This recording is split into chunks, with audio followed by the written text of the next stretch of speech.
Do you want to manage your professional image, or do you want others to manage it for you? If you want to be a big deal, you have to act like you're a big deal. You have value. You are valuable. People want you right now, without question. Somebody right now needs exactly what it is that you have. They're looking for you. They're waiting for you. You have to show up. There's no one who is better than you. They just do things differently. But you have your place, and you have to claim it. So act like you belong, and people will treat you like you belong.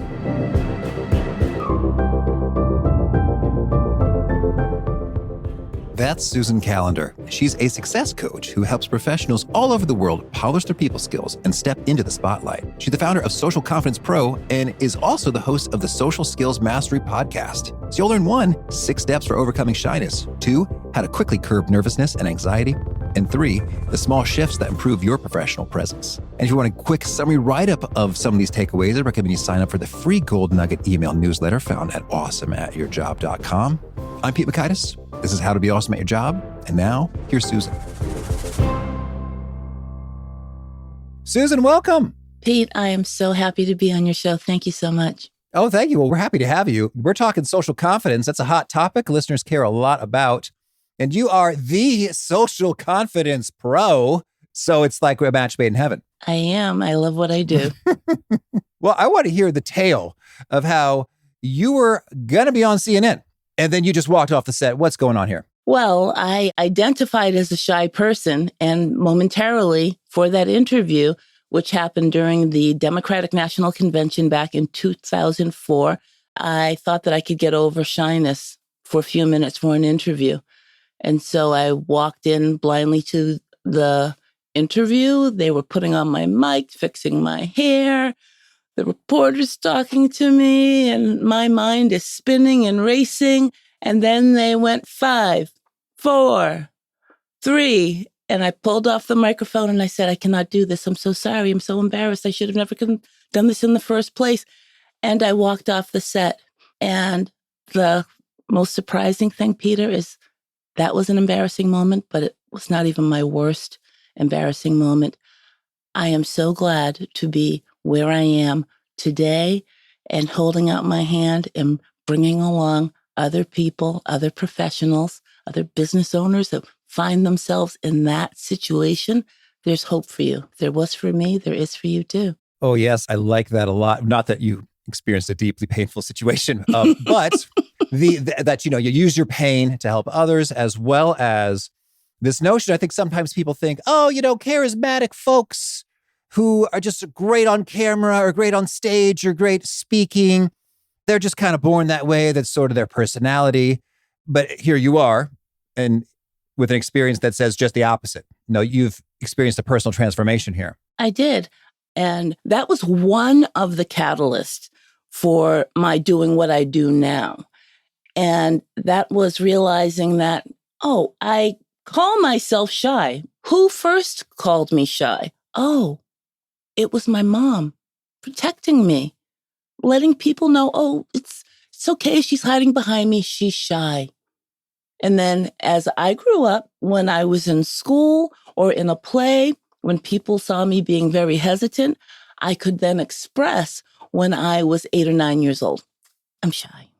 I just can't do it. But then this is what happens. One day you're in college, and then one day you're 35, and you're still shy. But now people aren't relating to it anymore because you're a professional. They expect you to show up and speak up and add value and do your thing. And that's where it becomes really difficult. And that's why I do what I do. Yeah, I hear you there. In terms of at some point, the expectations get upgraded and you got to upgrade with them. You do. And that's where I realized, Pete, that it's not so much the label, it's the identity. So you can give a person conversation starters. That's the most popular thing that I do. People want to know what to say. What do I say? I'll have people line up after a conference or in a conference room at an office where I'm doing a presentation, and all the quiet people will say, but what do I say? How do I start a conversation? What should I say to that person? But it's not the words. It's who you are being. So I can give you the most interesting conversation starters, but if you still identify as an introvert who really hates small talk, you are still going to be an introvert who hates small talk, who happened to have a conversation for 1 minute. You'll revert back to who you believe you are. So what I help people do is to create a new social identity where they can fully express themselves. Well, that's intriguing and cool. And I've heard that that's a powerful tool for folks trying to make any sort of transformation. Like, I am not gonna try to work out, but who I am is a runner or a fit person or a triathlete or whatever. Adopting that identity can really move people to do things differently and to perform better. So that sounds pretty handy. But Susan, how is it done? Well, it's done by really priming your brain. So what I've created is the social priming system. And the social priming system is a type of mental rehearsal for social interactions. So I use the acronym SOCIAL. And what I help people to do is just move through all of those different iterations of how we see things prior to doing them. I'll give you an example, Pete. You don't get lost going to work because you see it in your mind first. You see your route. But we think for some reason, because we see people performing with social ease, those outgoing people, the people who find it easy to make a conversation, we assume that they do it without practice. We see everything before we do it. So with social priming, S is first just to settle down, calm down, take a few deep breaths, and just really just find that place within yourself where you really want to do well. Let's just set this up as a networking event. You're attending a networking group for the first time. You won't know anyone, but you know for professional reasons, you really should be there. Then O is for observe. Just really look at your current emotional state and just notice, do you have any anxiety? Do you have any resistance? Why do you have that anxiety? That anxiety came from a thought that you have about the situation. What if you change that thought to, I'm really looking forward to meeting new people in my field? It will change how you feel. And then what we want to do is just create a specific social scenario. Imagine yourself walking into the venue. What's the first thing you're going to see at a networking event? Perhaps a name tag table. What's the first thing you're going to see at a networking event? Perhaps a name tag table. Visualize yourself walking up to that table. If there's a person standing behind it, prior to saying, my last name is, or just looking for your name tag, visualize yourself, prime your brain to say, I'm going to say hello to that person and tell them how glad I am to be here. When we go through steps like this, Pete, these things happen because we're priming our brain for exactly what we want to happen. We do the same thing in presentations. And then we just want to immerse our brains in how we want to feel in that moment. Confident. We want to have positive outcomes for this interaction.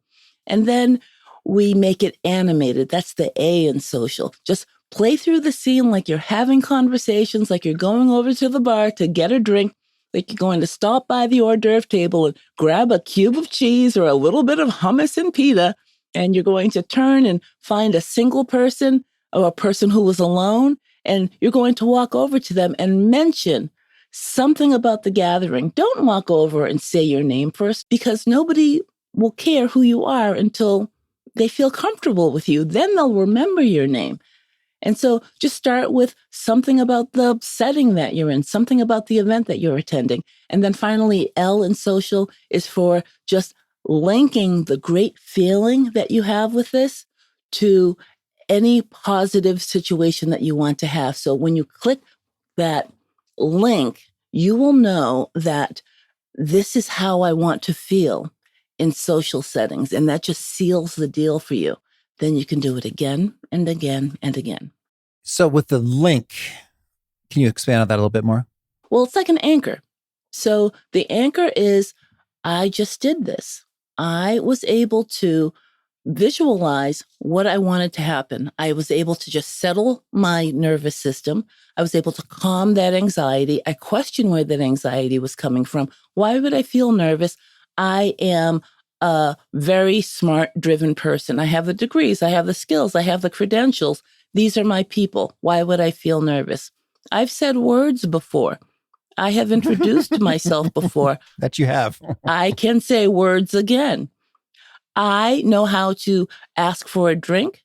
I know how to introduce to people all of these things. When we take ourselves, Pete, out of ourselves and think about the other person, we are so much more calm. Yeah, that's really cool. But the link is not so much, I think we have a tendency to hurry on to the next thing.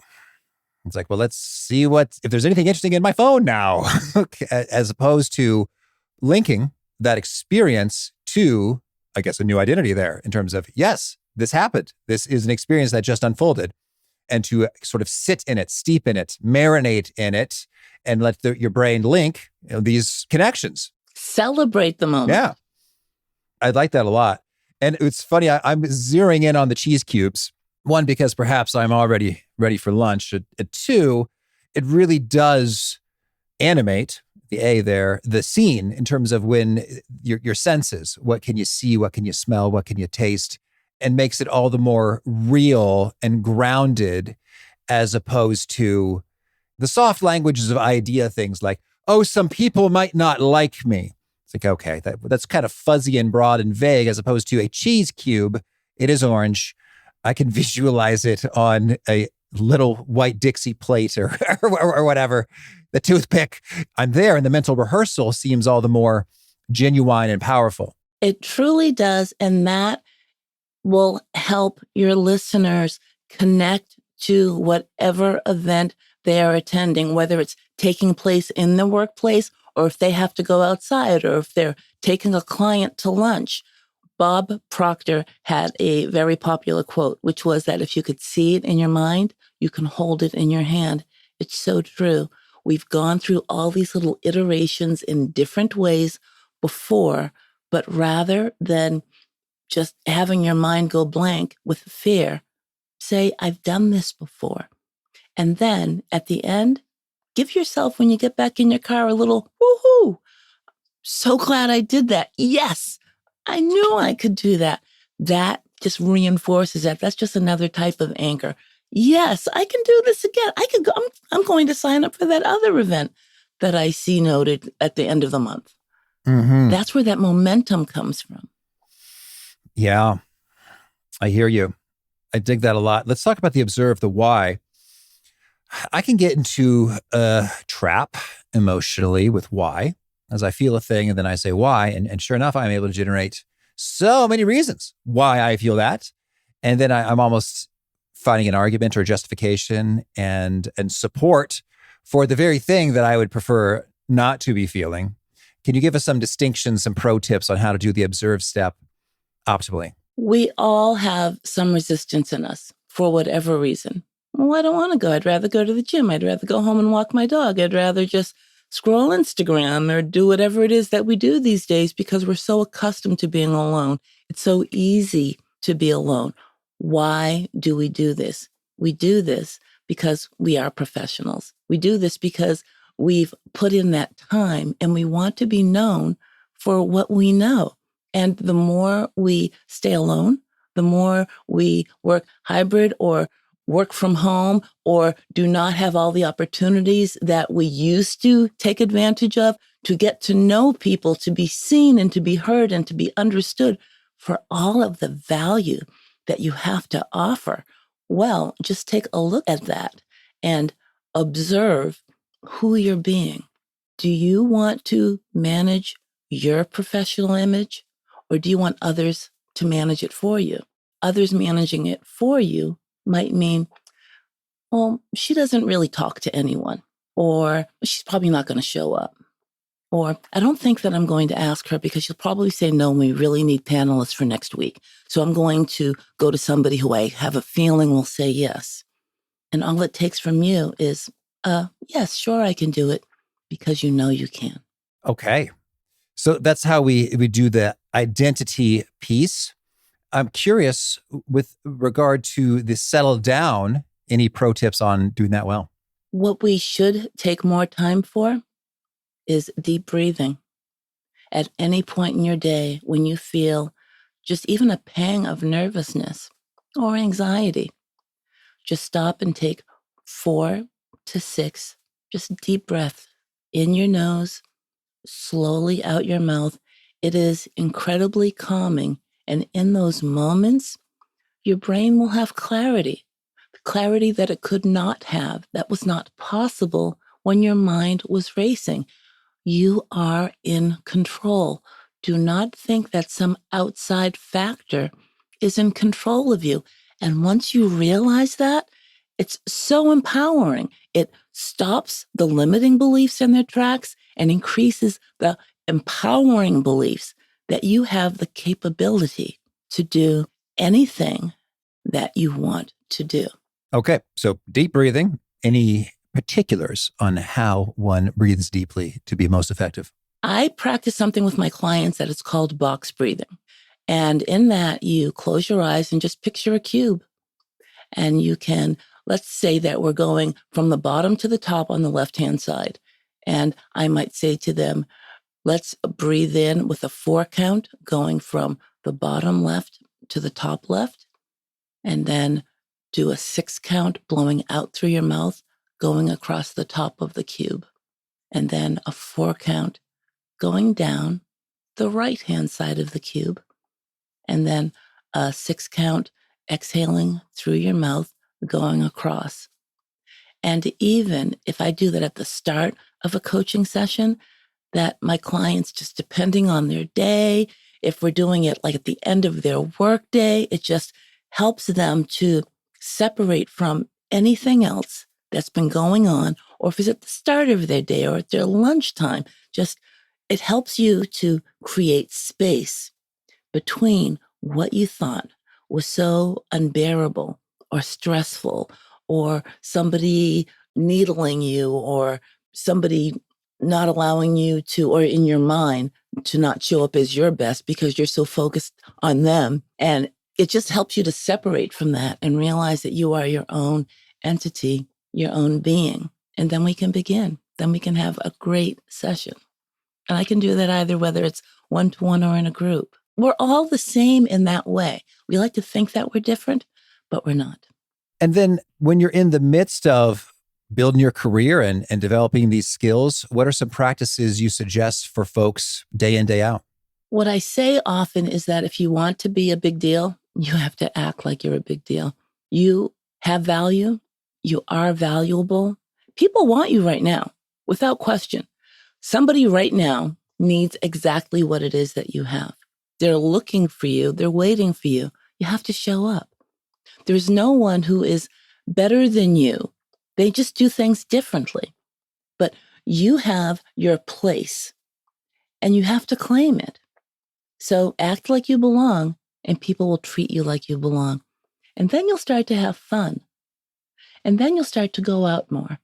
And then you'll start to speak up in meetings more because you realize that, oh, people do listen to you. Mm-hmm. That's good. Well, tell me any other top tips, do's, don'ts. One would be just making sure that you are in control of your professional presence.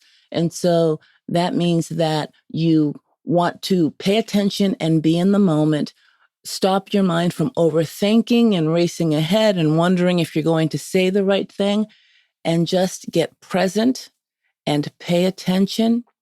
And don't try to think of what you're going to say. Respond to what's being said to you. So just presence is so important. And then your body language, being authoritative and approachable. And that could be as simple as just standing with your weight even on both feet. Mm-hmm. And then being mindful of your space. If you are speaking to one person or a table full of people at a conference table or a room full of people, make sure to connect. So with one person, eye contact. With a number of people at a conference table, make each word that you say, connect that with eye contact with each person at a table. If you are answering a person's question, don't just look at that person, because everyone else will tune out unless you connect with them. So use your space wisely. Make sure that people can hear you and that they know that you want to be heard. Lovely. Any final thoughts? What I know for sure, Pete, is that when you change or improve your social skills, whether it's getting over social anxiety, nervousness, unnecessary worry, overthinking, everything in that realm, it changes your life forever. You can't unlearn these skills. And I know that these are not things that you've just been dealing with for the past few months or years. For the most part, it goes back to formative years, before the age of 7, middle school years, maybe early college. And then we think that it's our life sentence, but it's not. It can be changed. Big thanks to Susan for sharing her wisdom with us. And big thanks to our sponsors. Check them out. One sponsor to check out is Bamboo HR. I love owning my own business, but I do not love doing government compliancy things. HR is hard, but Bamboo HR is easy. Bamboo HR is a powerful yet flexible all-in-one HR solution for your growing business. Wrangling benefits, onboarding, performance, recruiting, reporting, vacation time, trainings, oh my, can take hours. But with Bamboo HR, it can take mere minutes. Setting up a demo account is ridiculously easy. I didn't have to coordinate calendars to schedule a demo with a sales rep. Nope. I just created a sample account with sample data within 3 minutes of visiting their website, so I could immediately behold its vast capabilities. The software is genuinely beautiful in its breadth and simplicity. No wonder 34,000 companies trust Bamboo HR with their HR needs. So reclaim your time and check out the free demo at bamboohr.com/free demo.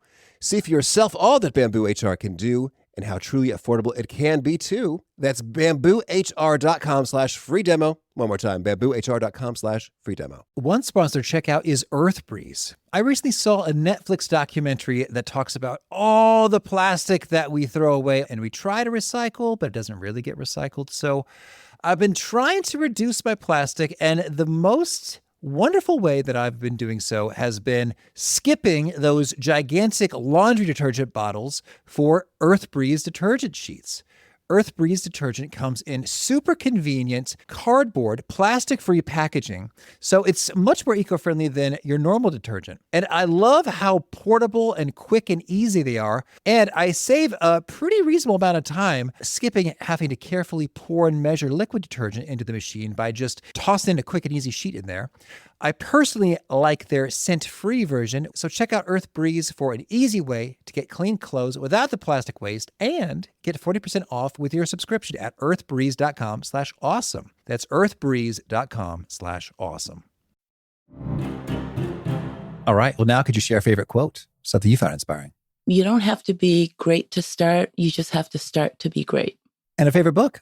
Right now, I'm rereading something, and I do have a tendency to reread things that I love, and that is The Power of Your Subconscious Mind by Joseph Murphy. Okay. And a favorite tool? I journal every day, every morning. That kind of sounds like a favorite habit as well. Any others? I wake up and I just find 10 things to be grateful for every morning, and that's definitely the habit. Yeah. Okay. And is there a key nugget you share that really seems to connect and resonate with folks? They quote it back to you often. Act like you belong, and people will treat you like you belong. All right. And if folks want to learn more or get in touch, where would you point them? I would love for people to go to socialconfidencepro.com/breakthrough, where I have a social identity shift breakthrough series that they will find very helpful to start speaking up and standing out. All right. And you have a final challenge or call to action for folks looking to be awesome at their jobs? Allow people to be seen. Take the focus off of yourself and greet people. Make eye contact with them. Do not focus on your needs or your fear. Just make someone else's day. And when you notice that look in their eye, that smile that they give you back, you will then see just how powerful you are. All right. Susan, beautiful. Thank you. You're welcome, Pete. It was my pleasure to be here.